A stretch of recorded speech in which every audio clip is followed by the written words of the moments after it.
Like I mentioned with SpaceX, you give a lot of people hope, and a lot of people look up to you. Millions of people look up to you. If we think about young people in high school, maybe in college, what advice would you give to them about if they want to try to do something big in this world, they want to really have a big positive impact? What advice would you give them about their career, maybe about life in general? Try to be useful. Do things that are useful to your fellow human beings, to the world. It's very hard to be useful. Very hard. Are you contributing more than you consume? Can you try to have a positive net contribution to society? I think that's the thing to aim for. Not to try to be sort of a leader just for the sake of being a leader or whatever. A lot of the time, the people you want as leaders are the people who don't want to be leaders. So, if you can live a useful life, that is a good life, a life worth having lived. And like I said, I would encourage people to use the mental tools of physics and apply them broadly in life. They are the best tools. When you think about education and self-education, what do you recommend?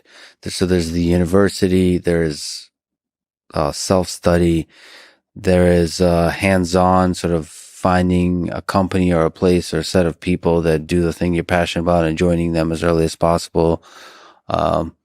There's taking a road trip across Europe for a few years and writing some poetry. Which trajectory do you suggest? In terms of learning about how you can become useful, as you mentioned, how you can have the most positive impact.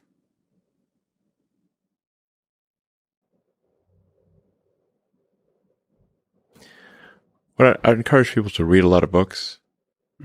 Just read, basically try to ingest as much information as you can, and try to also just develop a good general knowledge.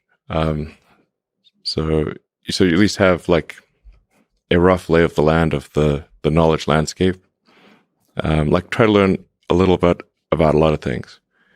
Because you might not know what you're really interested in. How would you know what you're really interested in if you at least aren't like doing a peripheral exploration of broadly of the knowledge landscape? And talk to people from different walks of life and different industries and professions and skills and occupations. Like just try learn as much as possible. Man's search for meaning. Isn't the whole thing a search for meaning? Yeah, what's the meaning of life and all, But just generally, like I said, I would encourage people to read broadly in many different subject areas, and then try to find something where there's an overlap of your talents and what you're interested in. So people may be good at something, or they may have skill at a particular thing, but they don't like doing it. Mm-hmm. So you want to try to find a thing where that's a good combination of the things that you're inherently good at, but you also like doing. And reading is a super fast shortcut to figure out where are you both good at it, you like doing it, and it will actually have positive impact. Well, you got to learn about things somehow. So reading a broad range, just really read it. At one point when I was a kid, I read through the encyclopedia. So that was pretty helpful. And there are also things I didn't even know existed, a lot, so obviously. And it's like as broad as it gets. Encyclopedias were digestible, I think, 40 years ago. Maybe read through the condensed version of the Encyclopedia Britannica. I'd recommend that. You can always skip subjects where you read a few paragraphs and you know you're not interested, just jump to the next one. So read the encyclopedia or skim through it. And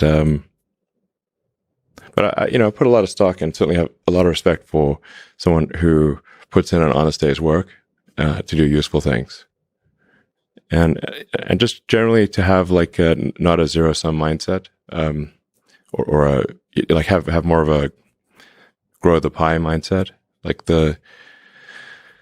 if you sort of say like when we see people like perhaps including some very smart people kind of taking an attitude of like doing things that seem like morally questionable, it's often because they have at a base sort of axiomatic level a zero sum mindset, and they, without realizing it, they don't realize they have a zero sum mindset, or at least they don't realize it consciously.